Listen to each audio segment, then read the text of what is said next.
What's going on, everybody? BRB time here today with a very special PvE video. So, as you may know, for those who play Final Fantasy XIV, Final Fantasy XIV has an absolute ton, I mean a metric ton of bosses. So, today we're going to be taking a look at my top 5 favorite ones. I'll be talking about why I like them, and what they bring to the table, and what makes them interesting, and I hope that makes it fun to watch. So, let's get rolling.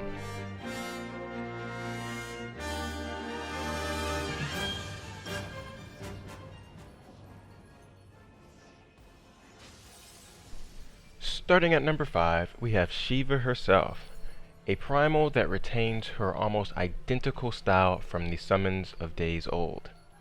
Everything about her fight is enjoyable from the beginning to end, and regardless of the difficulty level you fight her at, you're gonna have a good time.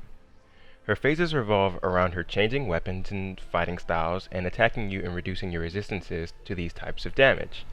Now, in my video, I'm using the hard mode rather than the extreme for the sake of actually getting a recording, but even in the hard mode as opposed to the extreme, you're going to have a fun time watching her switch weapons and attack you with different fighting styles. On top of having fairly interesting mechanics, Shiva's fight is hosted in the ARR Amphitheater, which is a beautiful location that shows off some of the Ishgardian architecture. Additionally, she has one of the coolest ultimates in the entire game, and it is one of the most badass things you will see from any boss. She actually resorts to freezing you in place and attempting to shatter you when you're made of ice using her heel, which I found to be incredibly awesome, incredibly cool, and really thematic for her.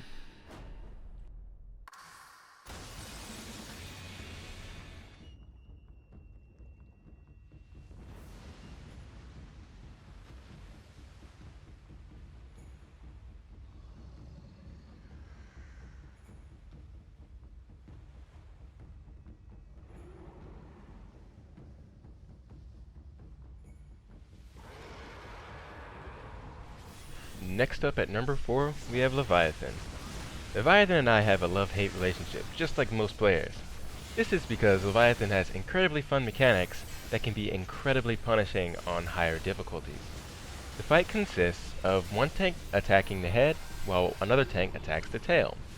This is pretty simple, but there's always a catch. The head may reflect range damage, and the tail may reflect magic damage, which means that if you have a black mage and a bard, both attacking the wrong side of the sea dragon, you'll end up with them killing themselves long before the fight even really begins. On higher difficulty levels, Leviathan takes away the boundaries at the edge of the ring, so he has this sort of technique where he rises up out of the water and he'll slap his body onto the boat, and you will go sliding one way or another, and if you're too far towards that side, you will get swept right off of the boat. And that can be incredibly frustrating when done poorly, but incredibly rewarding and incredibly fun when done right. His ultimate is really cool, like Shiva's, but not quite as cool. It actually just involves him coiling himself around the ship or boat and just sort of using the waves to try to drown you all on it, just pulling it underneath the water. But using the elemental converter, you end up surviving. On top of all these mechanics together, I'm sure there are many players out there who share this love-hate relationship with me, just because in Extreme, it was so easy for players to get knocked off of the boat, their party still clear the fight, and they would win the pony drop that came from beating Leviathan. It was a rare drop at the time this came out, and it was always that chance that that dragoon that jumped off or that monk that shoulder tackled off was going to be able to win the roll on this really cool mount that everybody was trying to get, and so thus people have this sort of love-hate relationship.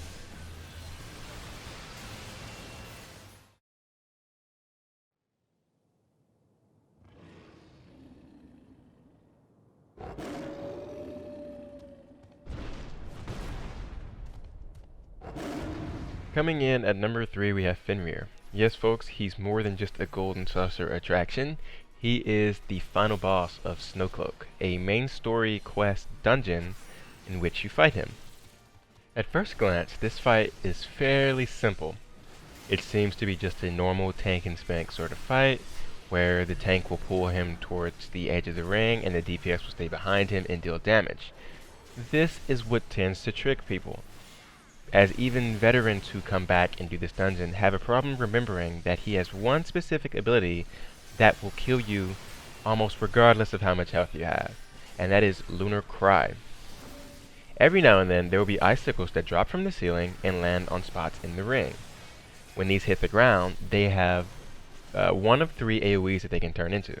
They can turn into a circle AoE around the center, a line AoE towards a specific target, or they can just stay and be nothing. Now this is what causes people to get mixed up. If the icicle stays where it is and does not turn into an AoE or explode or anything, the icicle is actually how you're supposed to hide from Fenrir's ability. Fenrir's Lunar Cry freezes players in one spot, and he will pounce upon them dealing an insane amount of damage, usually killing players. So it's funny because this fight has nothing that would tell you to dodge this ability or how to dodge this ability. And I think that leading up to this fight, there were no other fights where you need to hide behind pillars to avoid attacks. Or if there are very few. So it's very easy to find players who have come back to do this dungeon that are veterans to the game, know exactly how the game works, and play perfectly fine, but will still die to Lunar Cry. Now this does not often wipe the raid wipe the party unless it's a healer that dies to Lunar Cry. But it's very often that you will see a black mage or a machinist or any other ranged DPS that forgets to hide and they will get killed by Lunar Cry. And it's always hilarious every single time.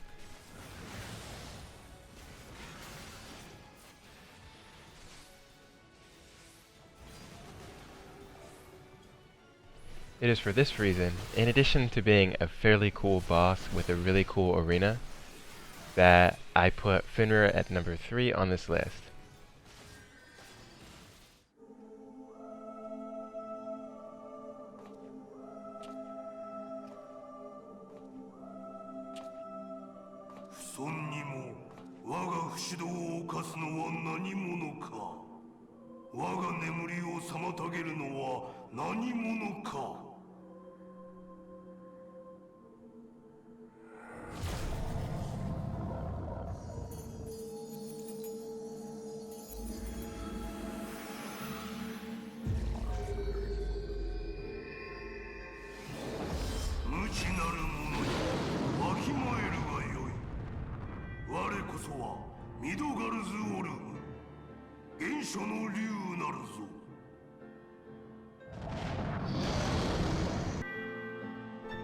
At number 2 sits Midgard Summer, one of my favorite fights in this entire game.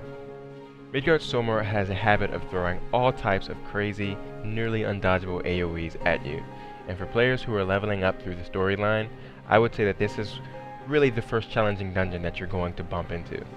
Midgard Summer tests your reaction times by throwing all these AoEs in patterns that you have to learn to predict, while also having adds and all sorts of monsters that you need to kill in a timely manner. At about halfway through the first kill on the first dragon that spawns, an ad will form that you have to kill that will drop a barrier. If the DPS cannot kill this monster fast enough, then the party will be a wipe and the fight will have to be restarted from the beginning.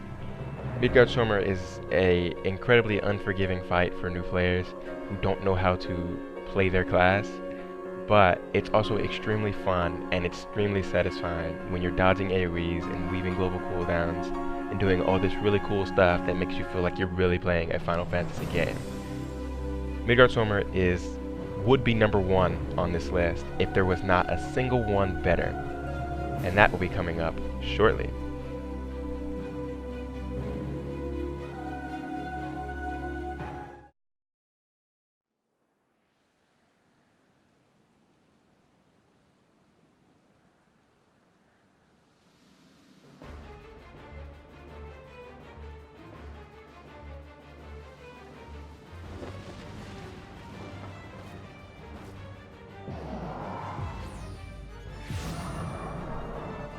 So now we've come to number 1 on my list of my top bosses in ARR Reborn.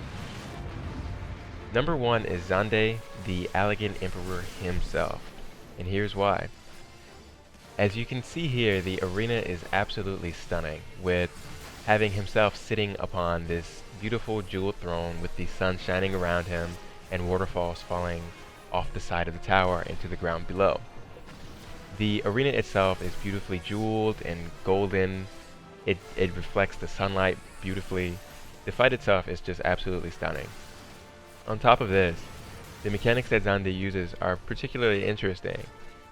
To my knowledge, this is the first fight where there are AoE circles that you need to be standing in to help your team. Now, this is especially unique because players even today, with Stormblood on the horizon, are making mistakes and not knowing that they should be standing in this AoE circles, because this goes so far against what you've been taught throughout the entire game. Standing in fire is bad. Every game has taught you that.